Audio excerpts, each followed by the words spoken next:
స్థానిక సంఘం మమ్మల్ని ప్రేమించి నెల్లూరులో ఉన్నటువంటి మాకు ఇక్కడ దేవుని యొక్క మాటలు అందించడానికి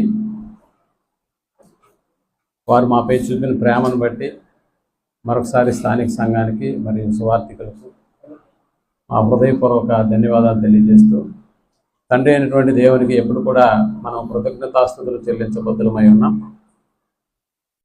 వాయిస్ హమ్మింగ్ వస్తుంది, రైట్ కదా? ఇది పనిచేస్తుందా?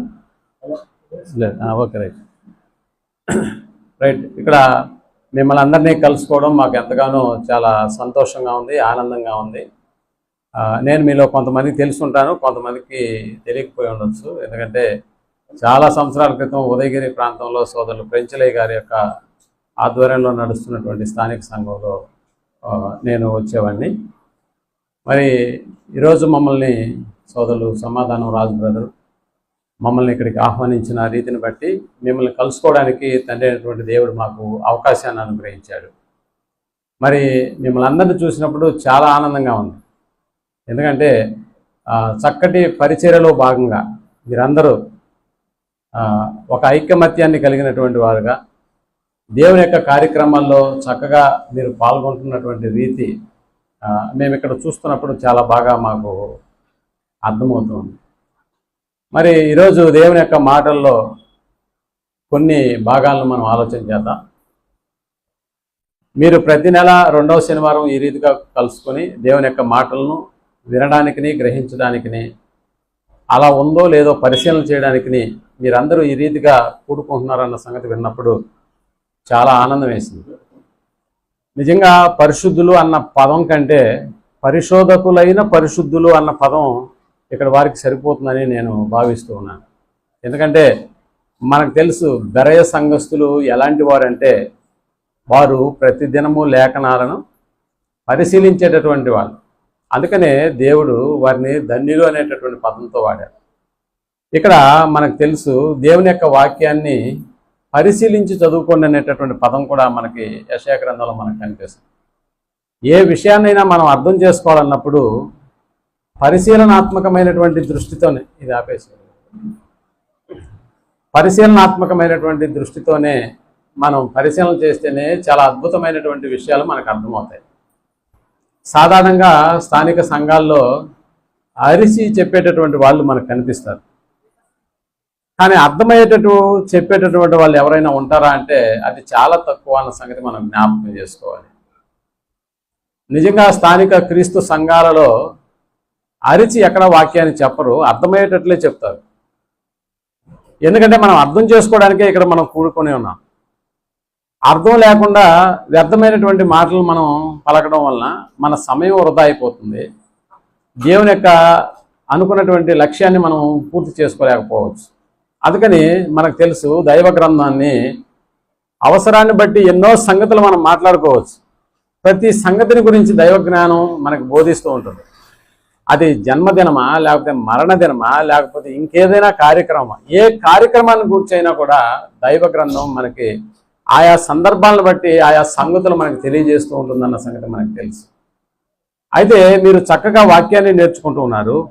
ప్రతి నెల 2వ శనివారం మాత్రమే కాకుండా ప్రతి ఆదివారం, అలాగే బైబిల్ తరగతులు, ఇవన్నీ స్థానిక సంఘం ద్వారా మీకు నేర్పబడుతున్నటువంటి దైవ వాక్యాలు మిమ్మల్ని ఎంతగానో ఆత్మ సంబంధమైనటువంటి అభివృద్ధికి ఇవి ఉపయోగపడే విధంగా మీకు ఇవన్నీ కూడా మీకు అందించబడుతూ ఉంటాయన్న సంగతి మేము గ్రహించాం. అయితే మనకు తెలుసు ఎవరైనా కష్టపడి వాక్యాన్ని నేర్పుతున్నారా అని అంటే నేర్పేటటువంటి వాళ్ళు చాలా తక్కువ. ఇంకా చెప్పాలంటే నేర్చుకునే వాళ్ళు కూడా చాలా తక్కువ. అందుకనే మనకు తెలుసు సండే స్కూల్ అన్న పదం క్రైస్తవ సంఘాల్లో మాత్రమే కనిపిస్తుంది. అంటే ఆదివారం మాత్రమే స్కూల్ ఉంటుందా? మరి మిగతా రోజుల్లో స్కూల్స్ ఉంటాయి. అవి బైబిల్ జ్ఞానాన్ని నేర్పించేటటువంటి స్కూల్స్ కాదు, అవి లోక జ్ఞానాన్ని నేర్పించేటటువంటి స్కూల్స్ మాత్రమే. అందుకని ఇక్కడ ఎప్పుడు కూడా బడిలో పాఠాలు నేర్చుకున్నట్టుగా ఎవరైనా బైబిల్లో ఉన్నటువంటి విషయాలు నేర్పుతున్నారా లేకపోతే నేర్చుకుంటున్నారా అన్న విషయాన్ని మనం అర్థం చేసుకున్నప్పుడు అవి ఆత్మ సంబంధమైనటువంటి ఈ విధానంలో చాలా తక్కువే అని మనం చెప్పక తప్పదు. చూడండి, మనకి సెలవు దినాలని 1.5 నెల 2 నెలలు ఇస్తారేమో, కానీ అంటే లోక సంబంధమైనటువంటి పాఠశాలలో బైబిల్ నేర్చుకునేటటువంటి వాళ్ళకి ఎప్పుడూ సెలవులు ఉండకూడదు. ప్రతి దినము మాట్లాడుకుంటూనే ఉండాలి, ప్రతి దినము ఆలోచన చేస్తూనే ఉండాలి. ఎందుకంటే దైవికమైనటువంటి మాటల్లో అంత జ్ఞానం ఉంటుందన్న సంగతి మనం జ్ఞాపకం చేసుకోవాలి. అందుకని ఇప్పుడు మనకి సహోదరులు చదివినటువంటి లేఖన భాగం రోమీయులకు రాసిన పత్రిక పనిచేస్తున్నాం 12వ అధ్యాయము 1-2 వచనాలను మనం అర్థం చేసుకున్నప్పుడు,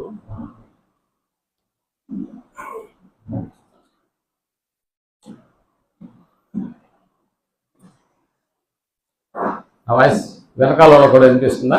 రైట్. ఇప్పుడు మనం చదువుకున్నటువంటి లేఖన భాగం ఏదైతే ఉందో రోమీయులకు రాసిన పత్రిక 12వ అధ్యాయము 1-2 వచనాలు ఈ రీతిగా మనకి తెలియజేస్తూ ఉన్నాయి.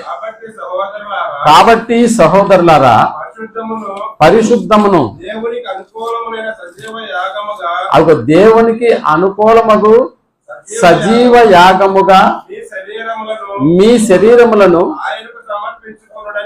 ఆయనకు సమర్పించుకొనుడని దేవుని వాత్సల్యమును బట్టి మిమ్మల్ని బతిమాలుకొనుచున్నాను. ఇట్టి సేవ మీకు యుక్తమైనది. చాలు. అంటే ఇక్కడ మనకు అర్థం చేసుకునేటటువంటి ఈ వచనంలో చాలా సంగతులు మనం అర్థం చేసుకోవచ్చు. నిజంగా దేవుని యొక్క మాటలు ఆలోచించే కొద్ది ఎంత అద్భుతమైనటువంటి విషయాలు మనకు అర్థమవుతాయి అన్న రీతిలో మనకు తెలుసు కదా. రోమీయులకు రాసినటువంటి ఈ పత్రికలో చాలా మంది అన్ని జనులు అక్కడ మనకు కనిపిస్తారు.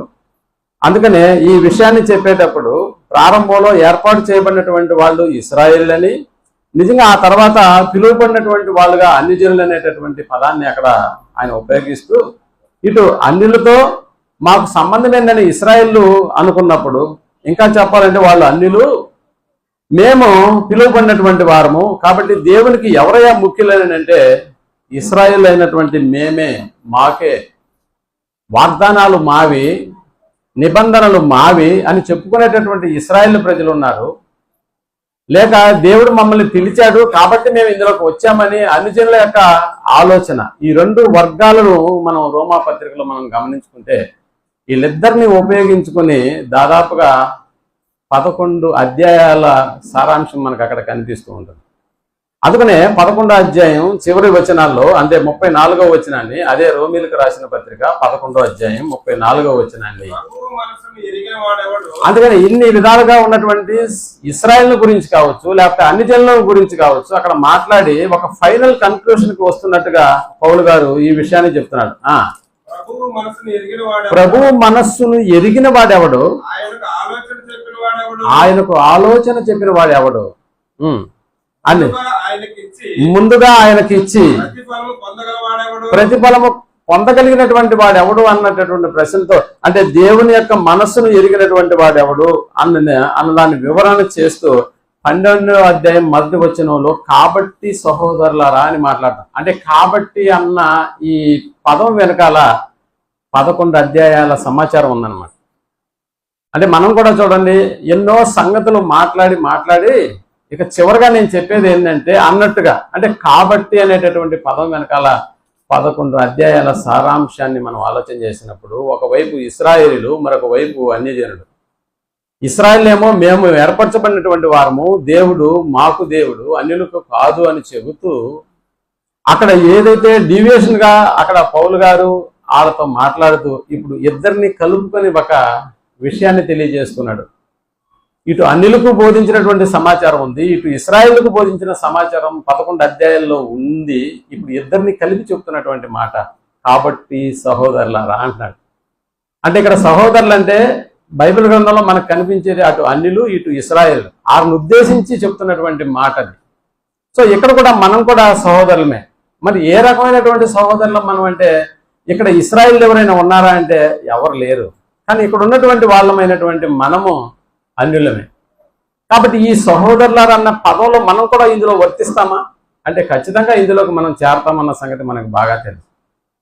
కాబట్టి సహోదరులారా అని చెబుతూ అక్కడ చెబుతున్నటువంటి మాట, అందుకని ఇరువురులకు చేయవలసినటువంటి ఒక కార్యక్రమాన్ని గురించి మాట్లాడుతున్నాడు అక్కడ. అంటే అటు ఇశ్రాయేలు ఇటు అన్యులు అనేటటువంటి వాళ్ళు ఇద్దరు కలిసి చేయవలసినటువంటి ఒక కార్యక్రమం ఉందని చెబుతూ ఆయన చెప్తున్నటువంటి మాట ఏంటంటే, కాబట్టి సహోదరులారా, పరిశుద్ధమును దేవునికి అనుకూలమైన సజీవ యాగముగా మీ శరీరములను ఆయనకు సమర్పించండి. అంటే ఇటు అన్యులైనా ఏం చేయాలి, ఇటు ఇశ్రాయేలులైనా ఏం చేయాలని అంటే, ఇరువురు కలిసి సజీవ యాగముగా ఏం చేయాలంట, మన శరీరాలను దేవునికి సమర్పించాలి అన్నారు.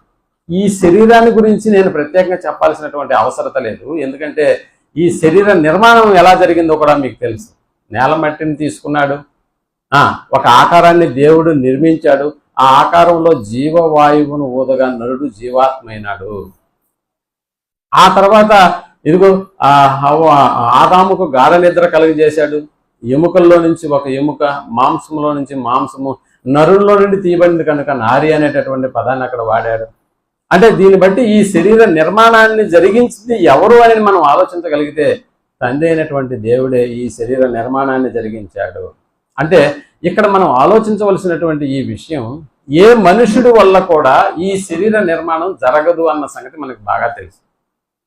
ఇంకా మీరు కావాలంటే గమనించండి, ఈ శరీరంలో ఏదైనా లోపం జరిగితే, ఉదాహరణకి కిడ్నీలు చెడిపోయాయి అనుకోండి, ఈ కిడ్నీలు ప్రపంచంలో ఏ మార్కెట్లోనైనా దొరుకుతాయంటే ఎక్కడా దొరకవు. అలాగే కన్ను చెడిపోయింది అనుకోండి, మరి ఎక్కడైనా కన్నులు దొరుకుతాయంటే ఎక్కడా దొరకవు. కాబట్టి ఎక్కడ దొరకనటువంటివి ఎక్కడ దొరుకుతాయంటే మరొక శరీరంలో నుంచే తీసుకొని రావాలి. ఉదాహరణకి రక్తం కావాలనుకున్నాం, ఆ రక్తం కూడా ఎక్కడి నుంచి తీసుకురావాలి, మరొక మనిషి శరీరంలో ఉన్నటువంటి రక్తాన్నే తీసుకొని రావాలి. అంటే దేవుడు అలా డిజైన్ చేశాడా మన శరీరాన్ని అంటే అవును, అలా డిజైన్ చేశాడు. ఇది మనుషుల వల్ల నిర్మింపబడినటువంటి దేహము లేకపోతే శరీరం అంతకంటే కాదు అన్న సంగతి మనకు తెలుసు. కాబట్టి ఇక్కడ మనం మన శరీరాన్ని దేవుడు మనకిచ్చింది మన కొరకు కాదా? ఇక్కడ ప్రశ్న. దేవుడు ఈ శరీరాన్ని మనకిచ్చింది మన కొరకు కాదా? మన కొరకు కాదు. ఇది శరీరాలు అంటే ఇలాంటి దేవుడే అనుగ్రహించినటువంటి ఈ శరీరాలను దేవుడు ఏం చెప్తున్నాడంటే ఆయనకు మరలా మనం సమర్పించాలి అని చెప్తున్నాడు. దేహాలను ఆయనకు సమర్పించాలా? మనకు తెలుసు.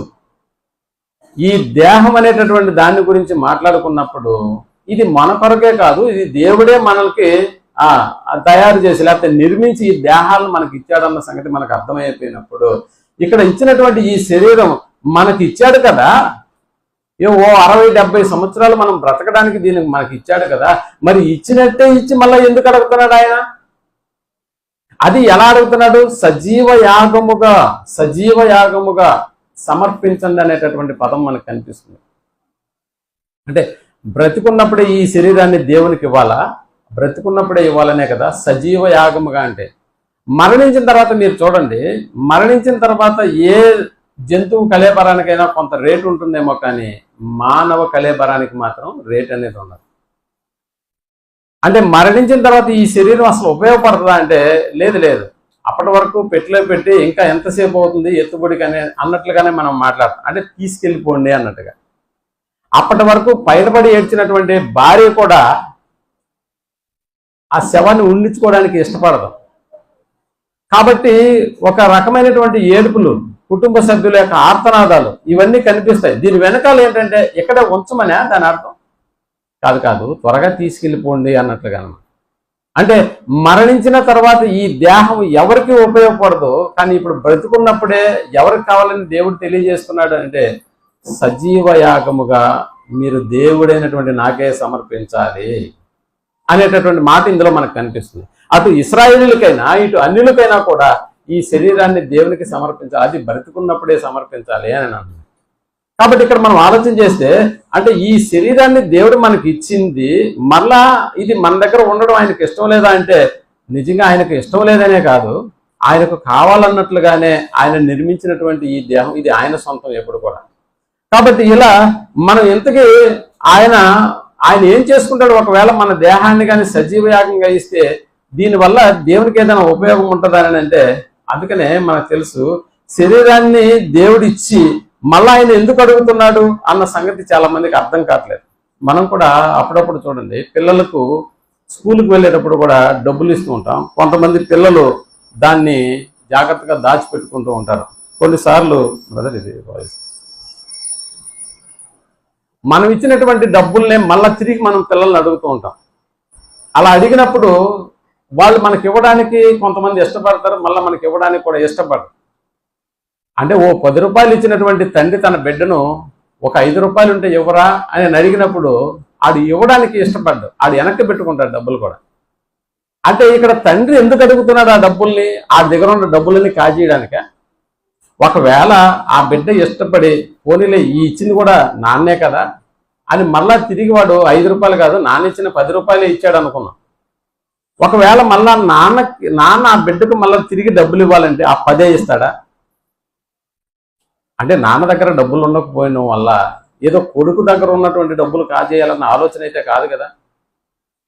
ఒకవేళ కొడుకు దగ్గర తీసుకున్నటువంటి ఆ 10 రూపాయలు 5 రూపాయలు మళ్ళీ తిరిగి కొడుకు ఇవ్వాలనుకున్నప్పుడు ఆ 10 ఇస్తాడా లేకపోతే ఎక్కువ ఇస్తాడా? తక్కువ ఇస్తాడా? 10 కన్నా ఇంకా తక్కువ ఇస్తాడా? అలా ఇవ్వడు, ఎక్కువే ఇస్తాం కదా మనం.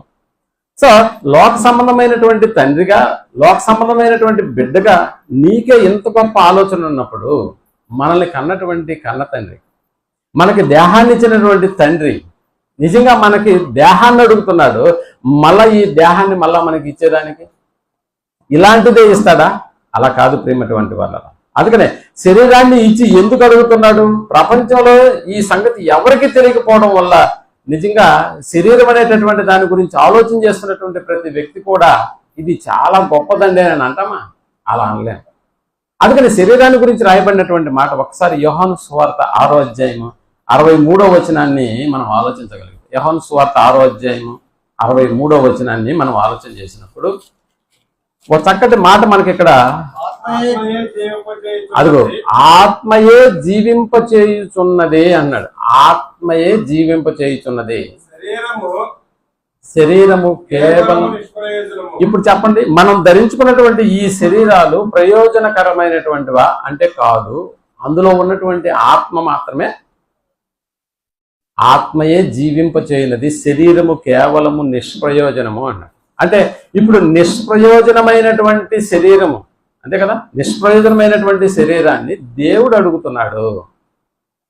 దేవుడు ఈ నిష్ప్రయోజనమైనటువంటి శరీరాన్ని ఇచ్చింది ఎవరు? ఈ శరీరాన్ని ఇచ్చింది కూడా దేవుడే. దేవుడు ఈ శరీరాన్ని ఇచ్చి మళ్ళా ఆ శరీరాన్ని అడుగుతున్నాడు. అది బ్రతికున్నప్పుడు అడుగుతున్నాడు. పోనీ ఈ ఆత్మ ఈ శరీరాన్ని రెండు పక్క పక్కన పెట్టి మనం ఆలోచన చేసి ఈ రెండిట్లో ఏది విలువైందని మనం మాట్లాడుకుంటే ఆత్మ విలువైందన్న సంగతి మనకు తెలుసు. శరీరం కూడా కేవలం నిష్ప్రయోజనమైనటువంటిది అన్న పదం మనకు రాయింది. అంటే దీన్ని బట్టి శరీరం మనకు ఉపయోగపడదా? ఆహా, అది అది నిష్ప్రయోజనమైనటువంటిది. అందుకనే పనికిరాంది ఆయన మనల్ నుంచి ఈ రెండిట్లో ఏది అడుగుతున్నాడంటే పనికిరానటువంటి శరీరాన్ని సజీవ యాగంగా నాకు సమర్పించండి అని అడుగుతున్నాడు. అంటే పనికిరాదా? అవును, నిష్ప్రయోజనమైనటువంటిది. నిష్ప్రయోజనమైనటువంటి ఈ శరీరాన్ని దేవుడు అడుగుతుంటే ఇచ్చేదానికి మనకేంటి నొప్పి? ఇప్పుడు ఒక పాల ప్యాకెట్ తెచ్చుకున్నామండి. పాల ప్యాకెట్లో ఉన్నటువంటి పాలన్నీ కత్తిరించి ఓ దబర్లో పోసినప్పుడు ఆ పాల ప్యాకెట్ అది పాలన్నీ ఒలుగుపోసిన తర్వాత ఈ ప్యాకెట్ పడేస్తున్నప్పుడు ఎవరైనా ఆ ప్యాకెట్ ఇవ్వండి అని అన్నారనుకో, ఈ ప్యాకెట్ వీడు ఎందుకు అడుగుతున్నాడబ్బా అన్న ఆలోచన చేస్తామా? ఓ అరగంట సేపు ఆలోచన చేస్తామా? అలా ఆలోచన చేయండి. ఎట్లాగో పారేసేదే కదా. అందుకని తిరిగి అతనికి ఏం చేస్తామంటే ఇచ్చేస్తాం. అలానే కోడిగుడ్డు మనం ఆమ్లెట్ వేసుకున్నప్పుడు ఆ టెంకులు ఉంటాయి చూసారా, అవి కూడా ఎవరైనా మనం పడేసేటప్పుడు ఆ టెంకులు ఇవ్వండి అని అడిగితే ఆ పెంకులు ఇవ్వండి అని అడిగితే ఆలోచన చేస్తామా? అస్సలు ఆలోచన చేయి. వెనక ముందు కూడా ఆలోచన చేయి. అంటే దీని దగ్గర మనం నేర్చుకున్నది ఏంటంటే పరలోకంలో ఉన్నటువంటి కన్న తండ్రి నిష్ప్రయోజనమైనటువంటి శరీరాన్ని, అంటే ఎప్పుడు నిష్ప్రయోజనం అవుతుంది ఇదంటే ఈ ఆత్మ ఇందులో నుంచి వెళ్ళిపోయిన తర్వాత నిష్ప్రయోజనం అయిపోతుంది, దీనివల్ల ఎలాంటి ప్రయోజనం లేదు అన్న సంగతి దేవుడే మనకి సెలవిచ్చినప్పుడు అలాంటి నిష్ప్రయోజనమయ్యేటటువంటి ఈ శరీరాన్ని ప్రయోజనకరంగా ఉన్నప్పుడు అంటే బ్రతికున్నప్పుడు అంటే సజీవ యాగముగా ఈ శరీరాలను సమర్పించండి అనేటటువంటి పదాన్ని వాడుతున్నాడు ఇక్కడ.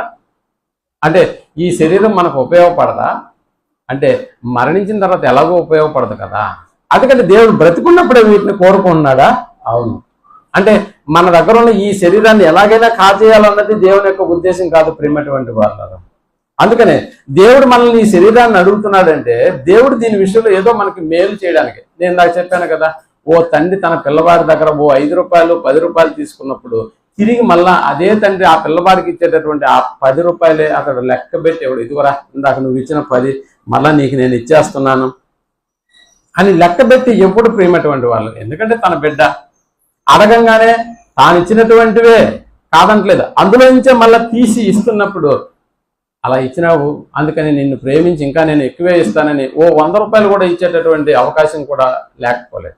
మనకు తెలుసు కదా, అంటే పనికిరానటువంటి వాటి విషయంలో మనం కూడా అప్పుడప్పుడు మన వీధుల్లో ఓ మైక్ పెట్టుకుని అరుచుకుంటూ వెళ్తుంటాడు. ముఖ్యంగా ఈ ఎగ్జామ్స్ అయిపోయినటువంటి దినాలలో పాత పుస్తకాలు ఉందా, విన్నారా ఎప్పుడైనా? పాత పుస్తకాలు, న్యూస్ పేపర్లు, కాగితాలు ఇవన్నీ కూడా నిజంగా ఆ మైక్ వాడు అరుచుకుంటూ వెళ్తున్నాడు అని అంటే కారణం ఏంటంటే నీకు అనవసరమైనటువంటివి వాడికి అవసరం. అందుకనే ఆ మధ్య స్కూల్లో చదువుతున్నటువంటి ఇంటర్మీడియట్ పిల్లలు వాళ్ళు చదువుకున్నటువంటి పుస్తకాలు నిజంగా లక్షలు పెట్టి వేలు పెట్టి ఆ పుస్తకాలు కొని ఉంటారు ప్రారంభంలో.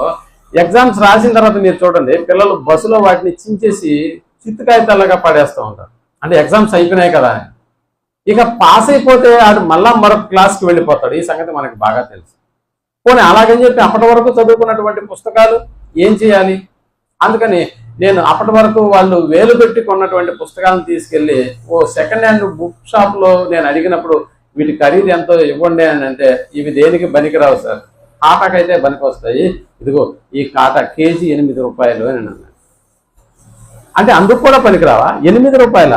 మరి కొన్నప్పుడు చాలా డబ్బులు వెచ్చించి మనం కొని ఉంటాం. అందుకనే ఎర్రగడ్డలు ఇస్తానని చెప్పి తిరుగుతూ ఉంటాడు. అంటే మీకు పనికిరానటువంటివి మీరు నాకు ఇస్తే మీకు పనికొచ్చే ఎర్రగడ్డలు ఇస్తానంటున్నాడు, మీకు పనికొచ్చే డబ్బులు ఇస్తానంటున్నాడు.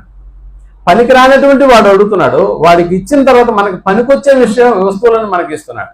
మీరు అప్పుడప్పుడు కూడా యాడ్లు మీరు చూస్తూ ఉంటారు. మీ పాత సెల్ ఫోన్ ఏదైనా ఉంటే తీసుకురండి, కొత్త సెల్ ఫోన్తో వెళ్ళండి అంటూ ఉంటారు. ఇలాంటివి విన్నారా మీరు ఎప్పుడైనా? మీ పాత మిక్సీ ఏదైనా ఉంటే తీసుకురండి, కొత్త మిక్సీతో మీరు వెళ్ళండి. చూసారా, ఇలాంటి మార్కెటింగ్ స్టేటస్లన్నీ మనకు వినిపిస్తూ ఉంటాయి. అంటే మీకు పనికిరానిది ఏదైనా ఉంటే దాన్ని తీసుకుని రండి, పనికొచ్చేటటువంటి వాటిని మేము ఇస్తాం, వాటిని తీసుకెళ్ళండి అన్నది. కాబట్టి ఇక్కడ మరి పాత బైక్ కూడా మీరు తీసుకురండి, దాని స్థానంలో కొత్త బైక్లో మీరు వెళ్ళండి అనేటటువంటి పదాలు మనకు వినిపిస్తూ ఉంటాయి. ఒకవేళ మనకు ఉన్నటువంటి బైక్ మనకి చెడిపోయింది, దానికి అమ్మేయాలనుకున్నాం అనుకో, అప్పుడు ఇలాంటి వార్త వినిపించింది అనుకో, అమ్మయ్య ఈడెవడో మన బైక్ కూడా తీసుకుంటున్నాడు, కొత్త బైక్ ఇస్తానంటున్నాడు. సెల్ ఫోన్ కూడా కొత్తది కొనాలనుకుంటున్నాం, పాత దాన్ని కూడా అడుగుతున్నాడు. కాబట్టి కొత్త సెల్ ఫోన్ మనకి చాలా అవసరం. ఇలాగనమాట చెడిపోయినటువంటి ఏ వస్తువులైనా పనికిరానటువంటి వాటిని తీసుకొని మన సమాజంలో మనకున్నటువంటి ఊర్లోనే మనకు పనికొచ్చే వస్తువులను ఇస్తున్నటువంటి వాళ్ళని మనం గమనించినప్పుడు నిజంగా వాళ్ళ దగ్గర మనకు పనికొచ్చే వస్తువులు మనకి ఇస్తూ ఉంటారు, మనకు పనికిరాని వాటిని తీసుకెళ్తూ ఉంటారు. సో ఇక్కడ తండ్రి అయినటువంటి దేవుడు సజీవ యాగంగా మీ శరీరాలను ఇస్తే ఆ శరీరాన్ని తీసుకున్నటువంటి దేవుడు మనం ఇష్టపడి ఇస్తే మరి ఇదే శరీర స్థానంలో ఏమి ఇస్తాడు దేవుడు మనకి? ఏ శరీరాన్నైనా ఇస్తాడా అని అంటే నిజంగా దేవుడు ఇచ్చినటువంటి శరీరం, ఈ ఆఫర్ అనేటటువంటిది నిజంగా ఇక్కడ మనం ఆలోచన చేయగలిగితే తండ్రి అయినటువంటి దేవుడు సజీవయాగంగా మనం ఒకవేళ శరీరాన్ని దేవునికి సమర్పిస్తే దీని స్థానంలో ఏది ఇవ్వబోతున్నాడు మనకి అని అంటే ఒకవేళ దేవుడే తిరిగి ఇస్తే ఎలాంటివి ఇస్తాడో మీరు బాగా ఆలోచించండి. చాలా అద్భుతంగా విషయాన్ని పరిగణలోకి మనం ఆలోచన చేసినప్పుడు దేవునికి మనకి పనికిరానిది మనం ఇచ్చినప్పుడు దేవుడు మనకి పనికొచ్చే విధంగా దేవుడు దాన్ని మనకి తిరిగి ఇస్తాడన్న సంగతి మనకు తెలియదు. ఎందుకంటే లోకంలో ఉన్నటువంటి తండ్రిని గురించే మనం ఆలోచన చేసినప్పుడు అలాంటి కార్యక్రమమే మనం జరిగిస్తున్నాం. మరి మన కన్న తండ్రి అంతకంటే శ్రేష్టమైనటువంటి వాటిని ఇస్తాడా అని అంటే అవును ఇస్తాడు. మనకు తెలుసు ఎలాగో మనం ఏం చేస్తున్నామంటే బ్రతికినప్పుడు మన ఇష్ట ప్రకారం ఈ యొక్క దేహాన్ని ఉపయోగించుకొని చాలా జీవితాన్ని మనం గడిపేస్తాం. తీరా మరణించి మట్టికి వెళ్తున్నప్పుడు నిజంగా బ్రతుకున్నప్పుడు దేవునికి ఇవ్వడం కాదు, కానీ మరణించిన తర్వాత దీన్ని కాల్చేదానికి ఇచ్చేస్తూ ఉంటాం. మరణించిన తర్వాత మట్టి కప్ప చెప్పేస్తూ ఉంటాం. దాని మీద రంగురంగులుగా సమాధులను మనం కడుతూ ఉంటాం. అంటే బ్రతుకున్నప్పుడు ఏది ఇవ్వడానికి కూడా మనకి ఇష్టపడరా అంటే ఇష్టపడరు. నిజంగా ఇది ఈ శరీరాన్ని మనకి పోషించడానికి చాలా మెయింటెనెన్స్ కూడా అవసరం మనకి. ఎందుకంటే ఈ యొక్క దేహాన్ని ప్రతిరోజు మెయింటైన్ చేయాలి మనం. ఎలా ఇప్పుడు నిద్రలేచి మేము కూడా నెల్లూరు నుంచి ఇక్కడికి ఈ దేహాన్ని తీసుకురావడానికి మాకు కార్డు అవసరమైంది. అలాగే నిద్ర లేచిన తర్వాత దీన్ని శుభ్రం చేయడానికి నీళ్లు అవసరమైంది. అలాగే ఈ దేహానికి ఒకవేళ ఆకలిస్తే మధ్యలో టిఫిన్ పెట్టాలి, దాహం వేస్తే నీళ్ళు ఇవ్వాలి. ఇలా దీని యొక్క మెయింటెనెన్స్ అనేటటువంటిది చిన్న చిన్న చితగా ఖర్చు కాదు. ఎంత ఖర్చో మీకు బాగా తెలుసు, ఎందుకంటే మీరు దైనందిన జీవితంలో ఈ శరీరానికి ఖర్చు పెడుతున్నటువంటి ఆ ఖర్చు చాలా ఎక్కువ. పైన ఎంట్రుకల దగ్గర నుంచి కింద ఉన్నటువంటి గోరు వరకు కూడా మీరు ఆలోచన చేస్తే ఎన్నో రకరకాల కాస్మెటిక్స్ కావచ్చు, అంటే ఈ మెయింటెనెన్స్ అనేటటువంటిది చాలా ఖరీదైనటువంటిది అన్న సంగతి కూడా మనకు బాగా తెలుసు. అందుకని ప్రియమైనటువంటి వాళ్ళరా, ఇలాంటి మెయింటెనెన్స్ నిజంగా చాలా ఎక్కువగా ప్రతి మనుషుడు భరిస్తూ ఉంటాడు, అయినా కూడా నెట్టుకొని పోతూ ఉంటాడు. దీనికి ఏదైనా అనారోగ్యం వస్తే హాస్పిటల్కి అయ్యేటటువంటి ఖర్చు కూడా చాలా ఎక్కువ, ఇంకా ఆపరేషన్కి అయ్యే ఖర్చు కూడా చాలా ఎక్కువ. దీన్ని బట్టి మనకు ఏమర్థమవుతుందంటే, అరే దేవుడు బ్రతికున్నప్పుడే ఈ సజీవ యాగముగా ఈ దేహాన్ని నాకు ఇవ్వమన్నాడు కాబట్టి ఈ శరీరాన్ని దేవునికి ఇస్తే నిజంగా ఏదైనా దాని స్థానంలో ఏదైనా మరి కొంతదేమన్నా ఇస్తాడా దేవుడు? పోనీ ఎవరికైనా ఇచ్చినటువంటి దాఖలాలు ఏమైనా ఉన్నాయా అలాంటి శరీరాన్ని? అంటే బ్రతికున్నప్పుడే ఈ శరీరాన్ని సజీవ యాగంగా దేవునికి సమర్పించినప్పుడు మరి ఎవరికైనా గతంలో మనకు తెలుసు కదా, మనం కూడా ఏదైనా ఒక ఆఫరు, మీకు ఆన్లైన్లో కూడా చాలా ఆఫర్స్ వస్తూ ఉంటాయి. ఆ మధ్య నేను ఒక ఐటెంను బుక్ చేసినప్పుడు దాన్ని బాయ్ వస్తాడు మన ఇంటికి, సార్ మీరు నెట్లో దీన్ని బుక్ చేసుకున్నారు కదా, ఇవన్నీ ఫేక్ వస్తువులు అని అన్నాను. అంటే మీరు బుక్ చేయాలంటే ఏదైనా ఒక మంచి కంపెనీని ఎన్నుకోండి, అప్పుడు వాటిని బుక్ చేయండి, ఇట్లాంటి చిన్న చిన్న వాటిలో బుక్ చేయదు, ఇందులో ఫేక్ వస్తువులు వస్తాయి, మీ దగ్గర డబ్బులు కాజేయడానికి వాళ్ళు వేసినటువంటి ప్లాన్ ఇది అని. నిజమే, కాదంటలేదు. అంటే ఎవరికైనా అలాంటి విషయాలు లేకపోతే అలాంటి అమూల్యమైనటువంటి వస్తువులు వారికి కానీ చేరవేస్తే, నిజమే నేను ఇంతకుముందు దీనికి ఆర్డర్ పెట్టాను, మంచి వస్తువే ఇచ్చారు వాళ్ళు అన్న నిర్ణయానికి వచ్చినప్పుడు మనం రెండోసారి మనం బుక్ చేస్తాం ఆన్లైన్లో. అదే మొదటిసారి బుక్ చేసినప్పుడు వాడు ఫేక్ చేశాడనుకో మనమే 10 మందికి చెప్తాం అని నమ్మొద్దు అని. అలాగే తండ్రి అయినటువంటి దేవుడు కూడా ఆ దేవునికి ఎవరైనా సజీవ యాగంగా తమ దేహాలను సమర్పించినప్పుడు తిరిగి దేవుడు వారికి ఏదైనా ఇచ్చాడా? ఇలాంటిది మనం ఆలోచన చేసినప్పుడు ఆ తిరిగి సజీవ యాగంగా దేవుడికి సమర్పించినటువంటి ఆ శరీరానికి బదులు దేవుడు ఎవరికైనా ఏదైనా ఇచ్చినప్పుడు ఇప్పుడు మనకు కూడా దేవుని మీద నమ్మకం కలుగుతుందా? అలా కలిగినప్పుడు మనం కూడా ఏం చేస్తాము? మన దేహాలను సజీవ యాగంగా దేవునికి ఇవ్వడానికి ఎప్పుడు కూడా వెనుకాడం. ఓకేనా? ఈ ప్రిన్సిపల్ మీకు బాగా అర్థమైంది అనుకుంటాను.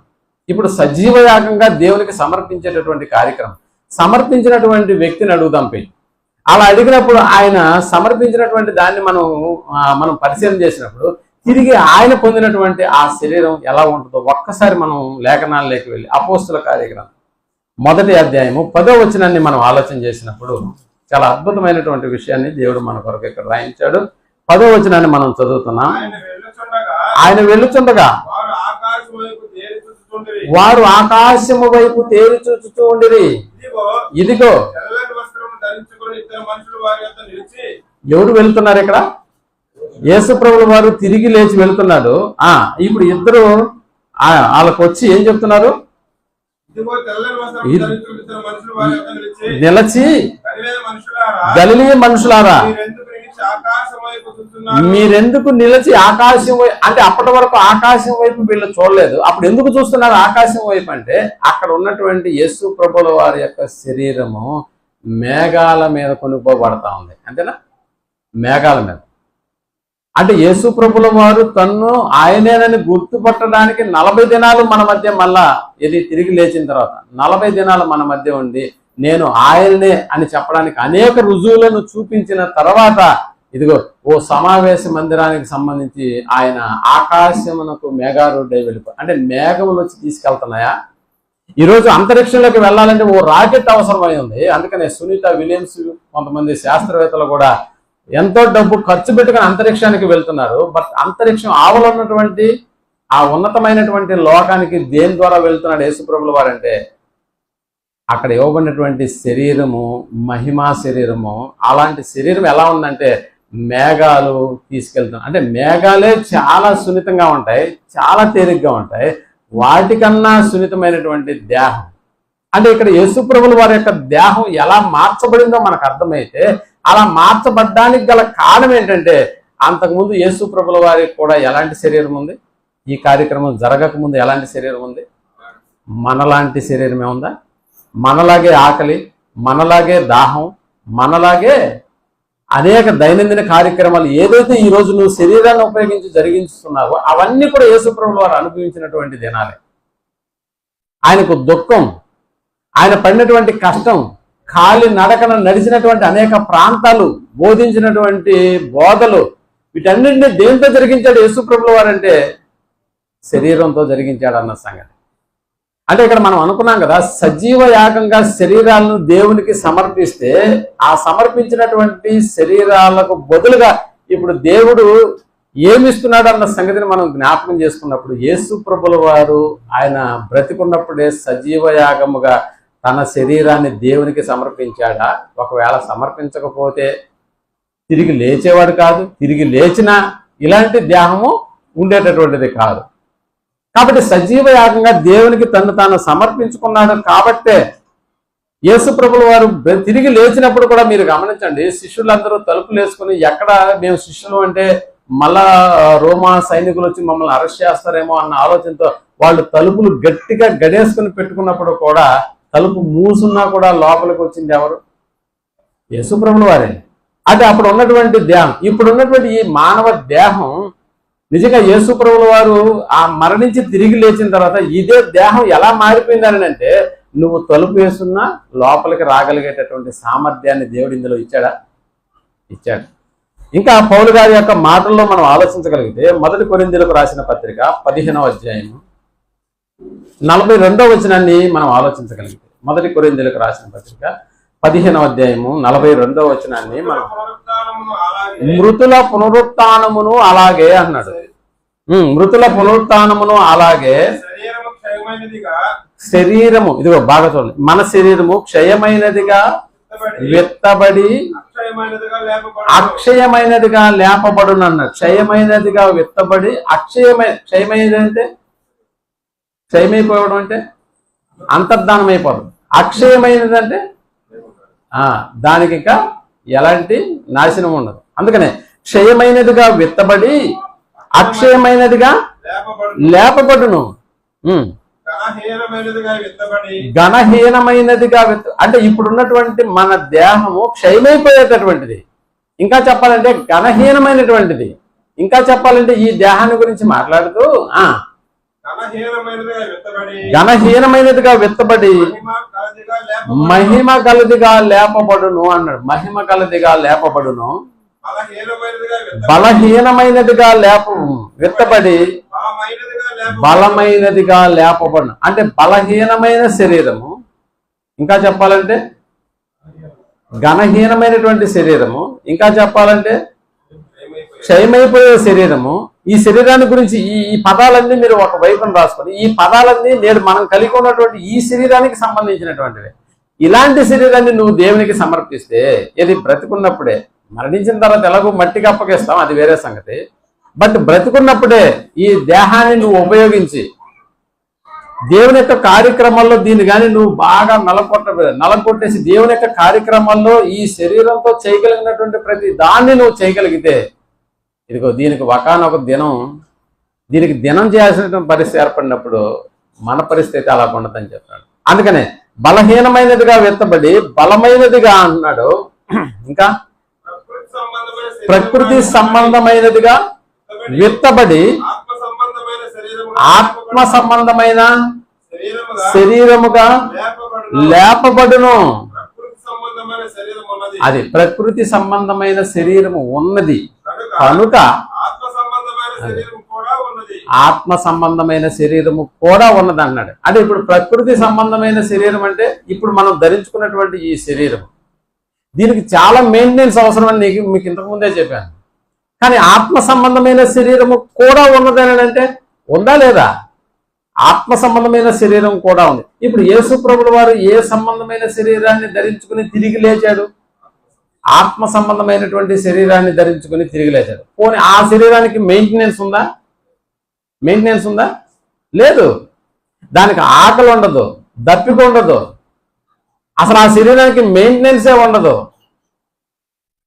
అందుకని ఇక్కడ దేవుడు ఏం చెప్తున్నాడు మనకంటే, సజీవ యాగముగా, మీరు జ్ఞాపకం పెట్టుకోండి, సజీవ యాగంగా మీ శరీరాలను నాకు సమర్పించినప్పుడే అద్భుతమైనటువంటి శరీరాన్ని మీకు ఇస్తాను అన్నాడు. ఎవరికైనా ఇచ్చావయ్యా అంటే ఇచ్చాను కదా చూసుకోండి మీరు లేఖనాల్లో అంటారు.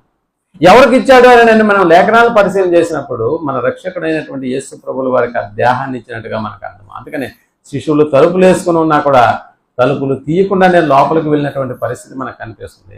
ఇంకా ఆరోహణమయ్యేటప్పుడు మేఘముల చేత కొనిపోయబడేటువంటి పరిస్థితి కూడా మనకి కనిపిస్తుంది. అందుకని విప్రేమటువంటి వాళ్ళరా ఇక్కడ మనం ఆలోచన చేసేటటువంటి ఈ విధానంలో ఇక్కడ మనం అనుకున్నట్లుగా దేవుని యొక్క ఆలోచనలకు మన యొక్క దేహాన్ని సమర్పించినప్పుడు, అందుకని ప్రకృతి సంబంధమైన శరీరం ఉన్నది కనుక ఆత్మ సంబంధమైన శరీరం కూడా ఉన్నది అని మాట్లాడుతూ 53వ వచనంకి వచ్చేసేటప్పటికి అదిగో క్షయమయ్యే ఈ శరీరము అక్షయతను ధరించుకొనవలసి ఉన్నది, అక్షయతను ధరించుకొనవలసి ఉన్నది అన్నాడు.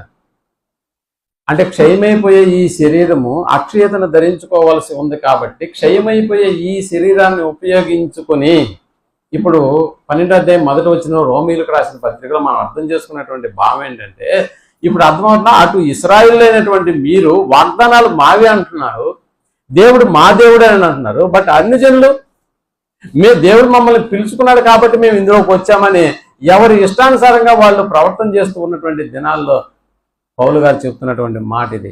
అరే అలా ఇశ్రాయేలు అయినటువంటి మీ గొప్పతనం ఏమి లేదు, అన్యులైనటువంటి మీ గొప్పతనం ఏమి లేదు, కానీ ఇక్కడ ఇద్దరు కలిసి చేయవలసిన కార్యక్రమం అవుతుంది. ఆ కార్యక్రమం ఏంటంటే మీ శరీరాలను సజీవ యాగంగా ఏం చేయాలి, దేవునికి సమర్పించుకోవాలన్నారు. సజీవ యాగంగా దేవునికి సమర్పించుకోవాలా. అందుకనే క్షయమైపోయేటటువంటి ఈ శరీరము అక్షయమైనదిగా, మృత్యమైనటువంటి ఈ శరీరము అమర్త్యతను ధరించుకొనవలసి ఉన్నది అన్నాడు.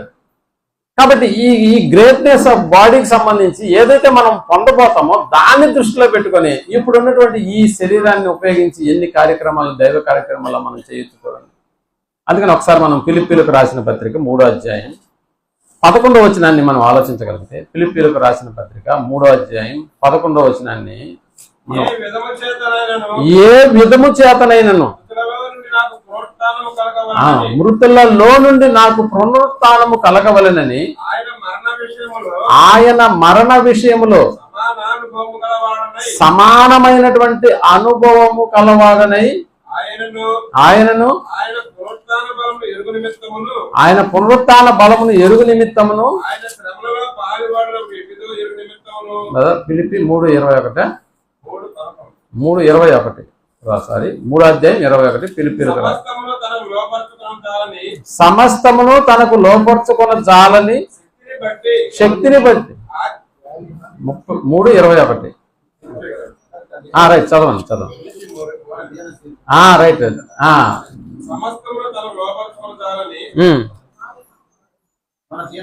మన దేన శరీరం అన్న పదం ఉంటుంది చూడండి. చదవండి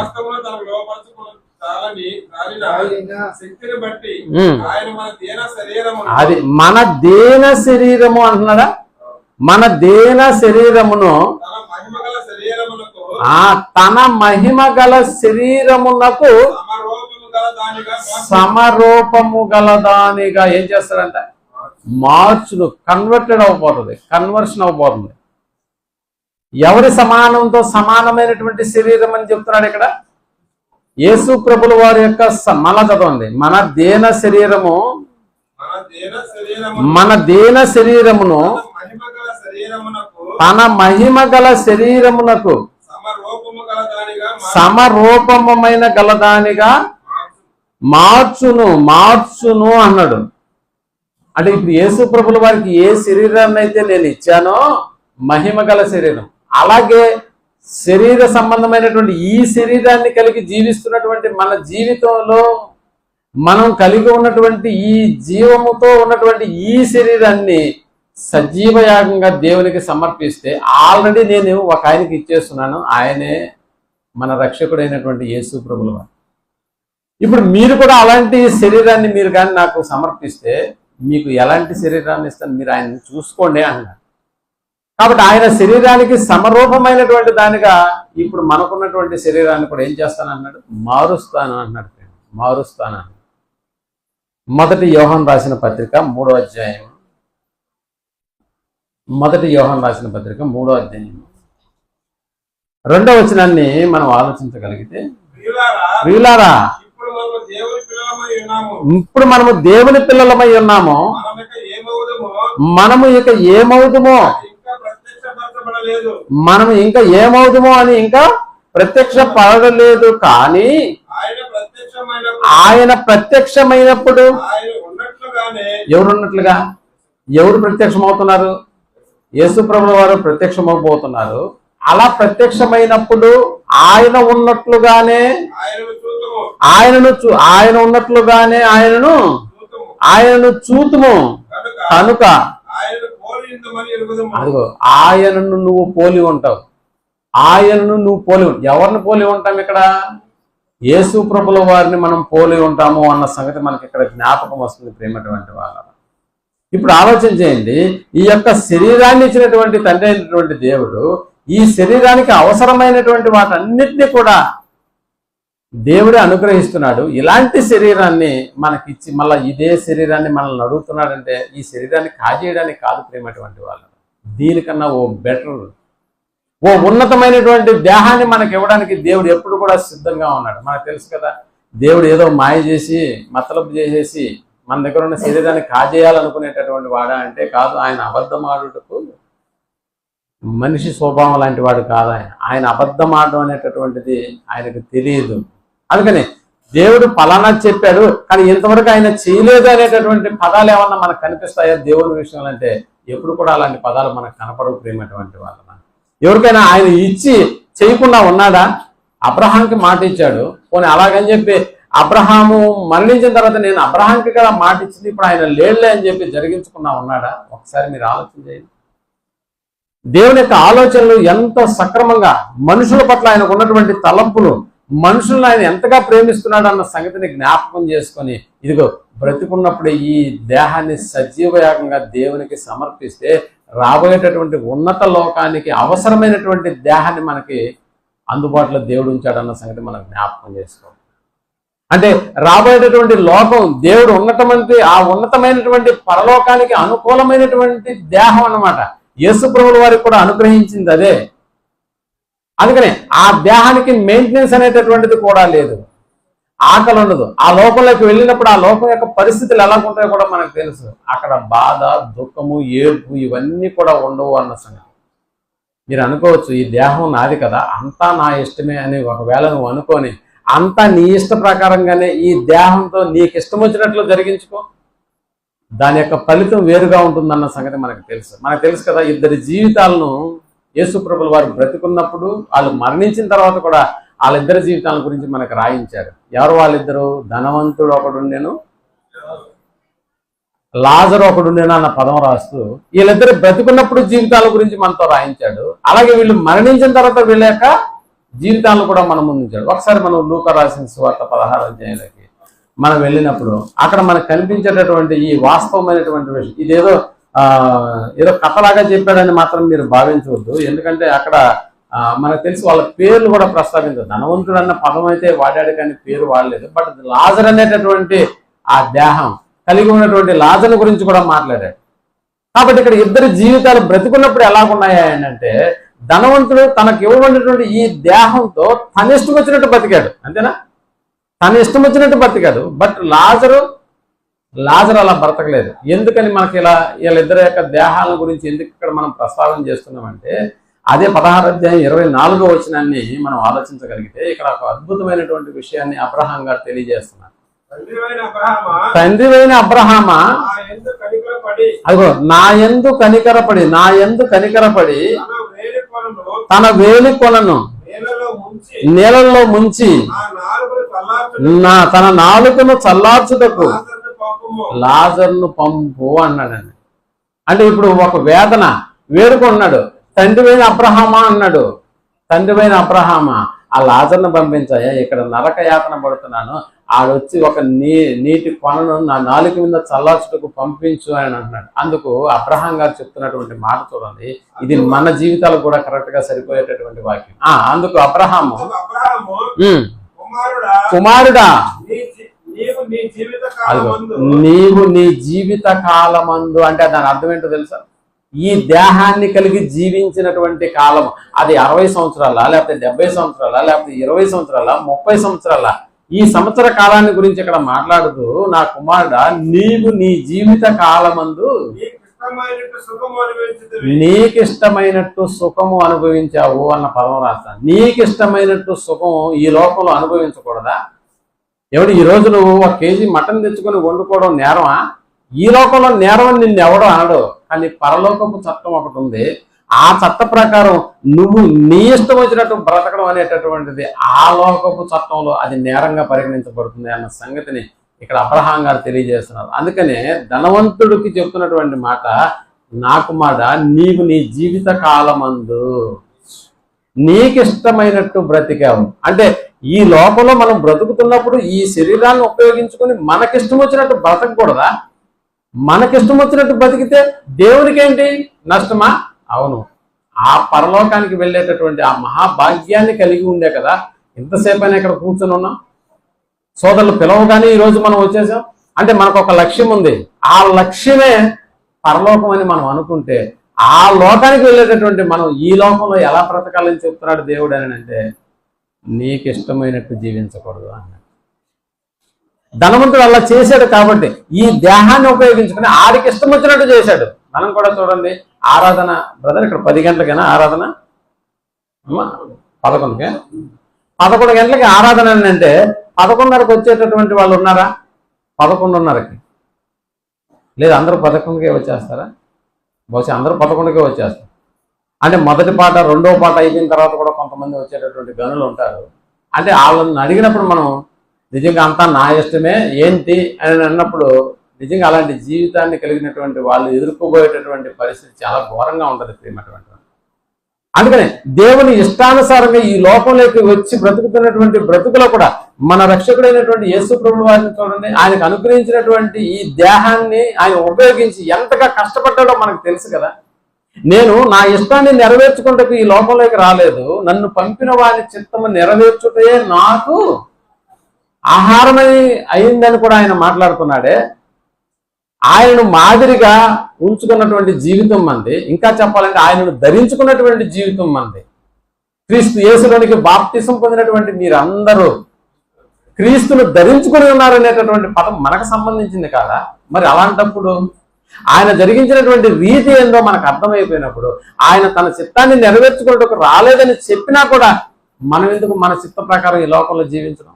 ఆ బతికేదేదో కొద్ది దినాలు దేవుని ఇష్ట ప్రకారం మనం జరిగిస్తే, యేసు ప్రభువు వారు కూడా నిజంగా ఆ పట్టణానికి వెళ్దామా, ఈ ఊరికి వెళ్దామా, ఎక్కడైతే ప్రజలు కనిపిస్తూ ఉంటారో వాళ్ళందరినీ రక్షించాలనేటటువంటి ఆ తపన కలిగినటువంటి వాడుగా తన దేహానికి ఎప్పుడు కూడా విశ్రాంతినిచ్చేటువంటి దాఖలాలు లేవు ప్రియమైనటువంటి వాళ్ళగా. పగులంతా చూడండి ప్రార్థన, పగులంతా కూడా స్వస్థతం చేస్తూ ఉంటాడు, బోధిస్తూ ఉంటాడు, రాత్రి అయిపోగానే ఒలివ కొనకెళ్తాడు. ఎందుకని అక్కడ బాగా గాలి వస్తుంది, నిద్రపోవచ్చనే ప్రార్థన చేయుటకు అన్న పదం మనకు కనిపిస్తుంది. అంటే దీన్ని బట్టి మనకి ఏమర్థమవుతుంది? దేవుడు మనకు అనుగ్రహించినటువంటి ఆయుష్కాల దినాలలో రెస్ట్ అనేటటువంటిది లేకుండా రిస్క్ తీసుకుని దేవుని యొక్క పనిని కొనసాగించినటువంటి మన బ్రతుకులకు రాబోయేటటువంటి కాలం మనకి విశ్రాంతిని కలుగజేసేటటువంటి కాలం. అందుకని మీరు ఎవరైనా మరణించారన్న వార్త మీకు రాగానే మీరు కూడా వెంటనే రిప్లై ఇస్తారు, రెస్ట్ ఇన్ పీస్ అని, RIP అని పెడతారా లేదా? అంటే ఇప్పటి వరకు జరిగించినటువంటి కార్యక్రమాలను మాని విశ్రాంతి తీసుకోవడానికి వెళ్ళిపోయినాడు అనేటటువంటి పదం. అందుకని ప్రియమైనటువంటి వాళ్ళరా, ఎప్పుడు కూడా మనం ఆలోచన చేసే ఈ యొక్క భౌతిక సంబంధమైనటువంటి ఈ దేహాన్ని దేవుడు మనకి ఇచ్చింది దేవుని యొక్క కార్యక్రమాల్లో, యేసుక్రీస్తు రాజ్య సువార్త నిమిత్తము, నిజంగా ఆయన నిమిత్తము ఆయనే తన ప్రాణాన్ని ఇచ్చి అనేకులను కాపాడడానికి, అనేకులను రక్షించడానికి యేసు ప్రభువు వారు ఇలాంటి కార్యక్రమాన్ని జరిగించినప్పుడు మరి మనం ఆయన అడుగుజాడలో నడుస్తున్నామంటున్నాం, ఆయన ధరించుకున్నామంటున్నాం. మరి ఆ కార్యక్రమాలు చేయడానికి మనం ఎందుకు వెనుకాడుతున్నాం? అలా వెనుకాడితే నష్టపోయేది మనమేనని చెబుతూ పౌలు గారు ఆ రోజు రోమా సంఘానికి రాస్తూ, ఇటు ఇశ్రాయేలుడైనా నువ్వు నీ దేహాన్ని సజీవంగా దేవునికి సమర్పించాలి, నువ్వు అలాగే అన్యుడివైన నీకు కూడా ఇదే పదం నీకు వర్తిస్తుంది అన్న సంగతిని గురించి చెబుతూ ఇప్పుడు చదవండి. కాబట్టి సహోదరులారా పరిశుద్ధమును దేవునికి అనుకూలమును అయిన సజీవ యాగముగా మీ శరీరములను ఆయనకు సమర్పించండి అన్నాడు ప్రియమైనటువంటి. కాబట్టి ఈ రోజు నుంచి నువ్వు ఆలోచించి మనకి ఇవ్వబడినటువంటి ఈ దేహాన్ని బ్రతికున్నప్పుడే దేవుని కొరకు మనం సమర్పించాలి అన్న సంగతి నీ జ్ఞాపకం వస్తే దేవుని కార్యక్రమాల్లో ఎప్పుడు కూడా అలక్ష్యం చేయకుండా మొట్టమొదటి ఇంపార్టెంట్ దైవ కార్యక్రమాలకు మనం ఇచ్చి మన దేహాన్ని ఆ రీతిగా వాడేటట్లుగా మనం చేయగలిగితే రాబోయేటటువంటి మహిమా దేహం మన కొరకు ఎదురు చూస్తూ ఉంటుంది. దాని కొరకు దేవుడు ఒక ఉన్నతమైనటువంటి లోకాన్ని మన కొరకు సిద్ధపరిచాడు. ఆ లోకానికి మనం అందరం చేరుకోవాలని ఆకాంక్షిస్తూ నన్ను నేను కూడా హెచ్చరించుకుంటూ మిమ్మల్ని కూడా హెచ్చరిక చేస్తూ ఈ మాటలు ముగిస్తున్నాను. ప్రార్థన చేస్తున్నా. ప్రేమ కలిగిన మా గొప్ప తండ్రి, నాన్న మీ మాటలను లక్ష్యం ఉంచడానికి నీ బిడ్డలు నన్ను ఎంతో ఆసక్తితో మీ యొక్క మందిరానికి వచ్చారు. వినుచున్నటువంటి ఈ మాటలు తమ హృదయాల్లో బదిలిపరుచుకొని పరిశీలన చేసి తమ దైనందిన జీవితంలో ప్రవర్తించేటటువంటి భాగ్యాన్ని దయచేయమని కోరుకుంటూ ఈ ప్రార్థనను మా రక్షకుడును మీ ప్రియకుమారైనటువంటి యేసు ప్రభువు వారి నామములో ప్రార్థించి అడిగి వేడుకొంచున్నాము తండ్రి. అనుకోండి.